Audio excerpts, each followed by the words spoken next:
Okay, what's up, tycoons? What's up, traders? Coming at you guys with an update on Casper, ticker symbol CSPR. This is a viewer request. I do those viewer requests every single week. So if you want to see your token in the next video, your crypto, anything, all you got to do is comment down below and I'll make that for you guys as soon as possible. So we're going to go over the larger structure we need to be cautious of.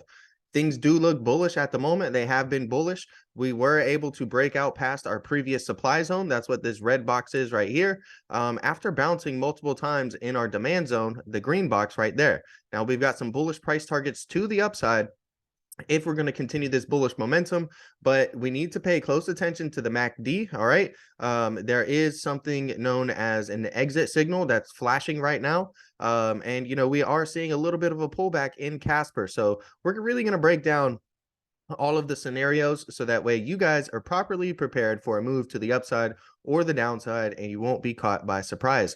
We'll also go over the three major retracement levels, the 38.2, 50%, and 61.8%. So you'll learn a lot in this video. Make sure to smash the like button, subscribe to the channel if you guys are new, and we'll go ahead and jump right into it. So we've been tracking lots of the patterns and structures on Casper. Okay, we had some bullish divergence right here on our relative strength index and the price of the token, which ultimately led to a breakout of this triangle pattern. We got a bull flag. Then we broke out of our bull flag and we were able to hit our bullish price targets up here to the upside. Now, afterwards, we were watching this trend line right here, and I said, hey, if we break below this trend line and we get a MACD sell signal, MACD exit signal, then, you may want to be prepared for some type of a move back to the downside. And sure enough, we started doing that and we started bear flagging. All right. And we came down and we established a new demand zone off of our previous lows, and we were able to bounce multiple times off of there. Now, the MACD is very, very useful, guys, and I highly recommend using it, at least on the daily chart, okay? Stick to the daily. You can move up to the weekly. On the smaller time frames, it gets a little bit more confusing, but it's very good for spotting entries and exits, okay? So, here was a MACD exit signal right here. If you're not familiar with what that is, it's the blue line crossing below the orange line right here. Now that happened right around this time in the period. We ended up breaking that trend line, and then we got a bear flag, and we broke that bear flag and came down to our demand zone. Shortly afterwards, we got a MACD buy signal right over here. As you see, we rallied up into our supply zone. We pushed back down, and then we got another MACD buy signal right over here, and we were able to get the 5-wave structure that we were looking for to take us up into our supply zone. Now we've pushed past it, okay, but we're still really been consolidating right around it. If we zoom in a little bit more and take a look, what we're seeing, all right, and what we need to do is we need to hold our three major retracement levels, okay? That's these three over here that I was speaking of. The reason being is nothing moves in a straight line up and nothing moves in a straight line down. What you get is a move up, retracement, continuation of the trend higher, or you get a move up, retracement, consolidation, and then break through the retracement levels for a reversal. So, we've pushed up now. We've established a new high up here. That's very good. That's a good sign. We're pulling back and we're staying above our 61.8% retracement level of 0.0314. And we're currently above our 50% retracement level of 0.0333. Now we want to stay above those levels so that way we can get a new structure that would look something like this, right? On the much smaller scale, we were looking for 1, 2, 3, 4, 5 to take us into the supply zone here. We were able to get that. Now we could be getting a new structure that would look something like this. It would be a larger 3-wave move to the upside, right? So we have our wave 1 up, wave 2 down, okay, and then wave 3 up here back to our original bullish price targets of 0.048. Now below there, we have another price target of 0.04470.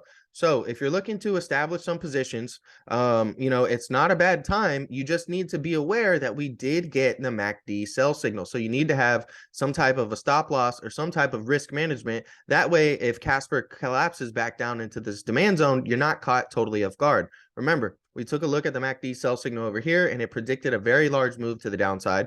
The blue line has crossed below the orange line here, and it could be an indicator that we are going to see another massive move to the downside. Okay. Now there's no guarantees. We've already got a significant move to the downside. If we measure, from the highs to the lows, we've had a decent drop already so far. Look, we've dropped 24% from the most recent highs to our most recent lows. So maybe that MACD sell signal is already played out. If you're bullish on this, what you want to do is, again, see it hold above these three major levels right here. Okay, and you want to see this blue line cross back above the orange line to give us an entry signal, right? We've had multiple entry signals where we were able to get a nice push to the upside into our overhead supply zone. And so if you wanted to, you could say that this right here is going to be our overhead supply zone in between our bullish price targets up here. Remember, bullish price targets are simply another term for resistance. So what we can do is we can draw one out for you guys real quick, and we'll turn this to red.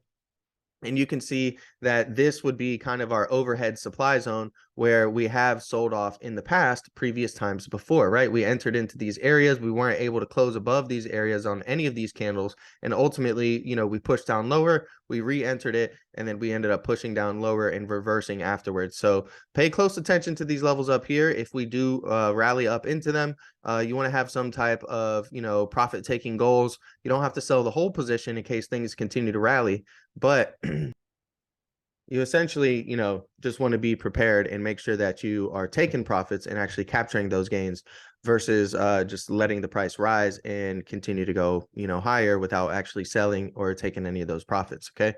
So, you know, that's what we're looking for now is we got our microstructure, right? A 5-wave move to the upside. Okay, that would be our wave 1 up. And then we're seeing a wave 2 pullback. We're doing a good job of holding these levels. If we hold them, continue to push higher, these are going to be our price targets to the upside and our next supply zone. Okay. Now we need to zoom out real quick. And the reason that we're zooming out is actually pretty important. Okay, we have a little bit of a head and shoulders forming on a much larger time scale, right? So we have a left shoulder over here, we've got our head, and we just established a new right shoulder. So if we're not able to push out past these highs over here, okay, and head up towards our bullish price targets and next supply zone, then we need to be really cautious because this could turn into a giant head and shoulders, right? If you take a look, we have a left shoulder, we have a head, we have a right shoulder, and essentially our demand zone down here, our support level of 0.02509 is going to be our neckline. All right, that essentially would be our neckline for this head and shoulders. And if we break that neckline, we could come all the way down to 0.0185 or 0.0121. Those are going to be the bearish price targets to complete this head and shoulders pattern, right? So, you know, left shoulder, head, right shoulder right here. Again, it's important to zoom out and look at the overall scheme of things. Just because, you know, you're getting some smaller microstructures and we have a smaller setup right here, on the larger time frame, we do need to be cautious, right? So if this has just been a bear market rally, you know, how this one was over here, a bear market rally, those are very explosive, okay? And those tend to trap a lot of new traders who buy in at the top and are buying in up at these levels because they missed out on the initial rally to the upside. So you don't want to do that. You want to, you know, be prepared for a bullish and bearish scenario. Okay, on a smaller scale, if we break through these levels right here, we're going to see a reversal. Okay, if we break through those retracement levels, we'll see a reversal, come down and test our demand zone. And that's going to be the neckline for this larger head and shoulder structure that could, again, take us all the way down to 0.0185 or 0.0121.